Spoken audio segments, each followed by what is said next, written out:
Okay, welcome to the next topic of NLP, that is stages of NLP. In last lecture we seen the rough idea about the stages of NLP. So in this we just seen the details of the stages of NLP. Now how the input is going to start. The input is over here. The input can be any message. It can be a text message, it can be a voice message, so it can be considered any input as a natural language, which have to be in a natural language. Okay, so those particular input will come at the first stage. Okay, and the first stage is nothing but the morphological analysis. So morphological analysis is specially working with the words. Morphemes means are nothing but called as a word, so it is also known as the word analysis. Okay, it is also known as the word analysis. So morphology analysis is also known as the word analysis. Why? Because it is specially working on the words. Okay, working on the words. Now the here there are different methods which have to work on the word, that is tokenization, stemming, lemmatization. Okay, now what are these are the methods of the working on the words that we will discuss in detail, okay, in next video. Now just understand how the input is passing through different stages, and what are the methods or what are the things which will be involved in each and every stage that we will going to discuss in this particular video. Okay, so समझ में आया. First stage है अपना morphology.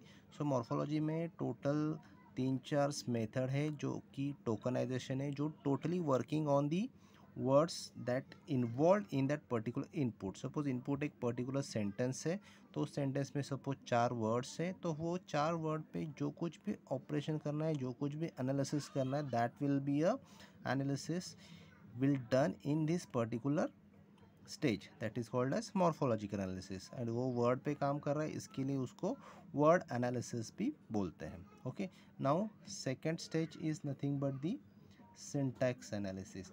Now ये second stage में क्या होता है? सेकंड स्टेज में अभी वर्ड का हो गया काम, मतलब उस पर्टिकुलर सेंटेंस में जितने भी वर्ड थे उसके ऊपर क्या काम करना है. एक बोल देता हूँ कि मैं स्पेलिंग करेक्शन का काम था, वो उस पर्टिकुलर मॉर्फोलॉजिकल एनालिसिस में हो गया. अभी सिंटैक्स एनालिसिस में क्या करना है?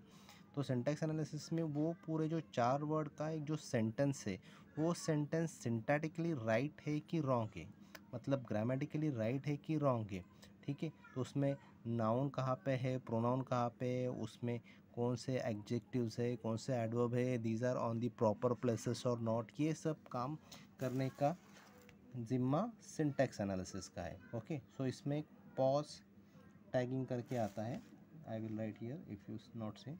ओके, तो पॉज टैगिंग करके एक मेथड आता है, that is nothing but the part of speech, so that will be understand over here in the syntax analysis. अब ये pause tagging क्या है, that will be discussed when we detail study in syntax analysis. Okay, now this is nothing but the third stage. Okay, so sentiment analysis is nothing but the third stage of your natural language processing. In sentiment analysis is also known as the semantic analysis. So semantic analysis में क्या होता है, इसमें अभी देखो first में मैंने word के ऊपर काम किया, वर्ड के बाद मैं सेंटेंस पे आया, सेंटेंस के ऊपर मैंने काम किया, उसका सिंटैक्स चेक किया, फिर सिंटैक्स चेक करने के बाद अभी मैं ईच एंड एवरी वर्ड का मीनिंग क्या है वो इस पर्टिकुलर स्टेज में फाइंड आउट करेगा. So that's why it is called as sentiment semantic. इसका हर एक वर्ड का मीनिंग क्या आ रहा है वो मैं इस पर्टिकुलर स्टेज में फाइंड आउट करूँगा, and that stage is nothing but the semantic analysis. अभी सिमेंटिक एनालिसिस में हर एक वर्ड का अलग अलग से मीनिंग फाइंड आउट करूँगा. It is not bother about कि उस सेंटेंस में उस पर्टिकुलर वर्ड का रोल क्या है, वो मैं पहले बॉदर नहीं करने वाला हूँ, मैं सिर्फ उसका मीनिंग फाइंड आउट करने वाला हूँ.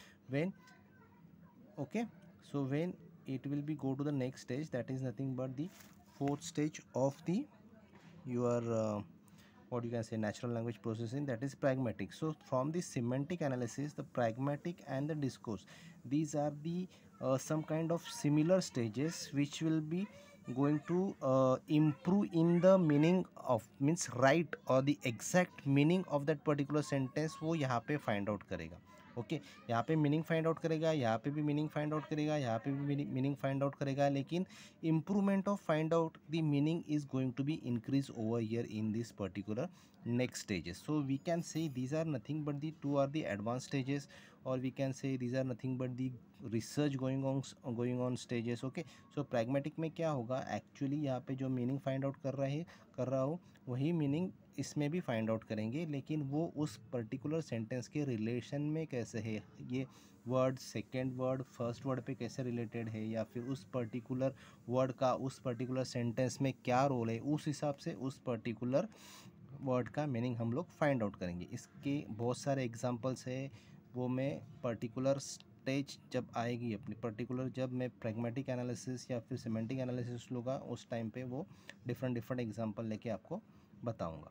ठीक है, देन उसके बाद discourse is nothing but the advance version of the और next version of the pragmatic analysis. जो प्रैग्मेटिक एनालिसिस में करने वाले वही सेम हम लोग डिस्कोर्स एनालिसिस में करने वाले. एक बेसिक अगर डिफरेंस में बोलूँ तो pragmatic analysis we consider only one sentence or small input. In discourse analysis we consider more than one sentence or a big input or a big text message, big voice message. Okay, so these are nothing but the first, second, third and fourth and fifth. Mostly the fourth and fifth stages are known as the single stage only. Many books you can see pragmatic or discourse combinedly used. Okay, so that is the flow of the your input. When input given as voice or a text over here in first stage, it will be travel through morphological analysis and travel through syntax and travel through sentiments, and automatically you will get the output. So in output you will get what is the actually input want to say. Suppose इसने कुछ question पूछा है कि where is okay, where is you can say any kind of where is gateway of India. So यहाँ पे उस particular where is gateway of India मतलब उस पर्टिकुलर क्वेश्चन का मीनिंग क्या है. Where is gateway of India मतलब input है कि गेटवे ऑफ इंडिया कहाँ पे, उसका लोकेशन मुझे चाहिए. सो आउटपुट में उस पर्टिकुलर क्वेश्चन का मीनिंग मुझे मिलना चाहिए और उस हिसाब से वो रिप्लाई उसको आना चाहिए, उस हिसाब से उसका आंसर मिलना चाहिए. ठीक है, so what is the input. Input is in natural language. कौन सा भी नेचुरल लैंग्वेज का क्वेश्चन रहेगा, कुछ भी क्वेरी रहेगा, वो नेचुरल लैंग्वेज अंडरस्टैंडिंग करने का ही ये प्रोसेस है. Hopefully you will understand this कि नेचुरल लैंग्वेज में हम लोग जो भी इनपुट देंगे वो अंडरस्टैंडिंग करने के लिए ये सारा प्रोसेस है. यहाँ पे कोई भी नेचुरल लैंग्वेज जनरेट नहीं हो रहा है, क्योंकि we cannot created any kind of natural language. जो नेचुरल लैंग्वेज है उसको अंडरस्टैंडिंग करने के लिए ये सारे स्टेजेस हैं. Okay, there are two components, understanding and generation. So हम लोग अभी फ़िलहाल अंडरस्टैंडिंग कर रहे हैं. So what are the input over here, it is voice or text, whatever the input here, we are just understanding, and what is the meaning of that input, that we going to find out after this all stages.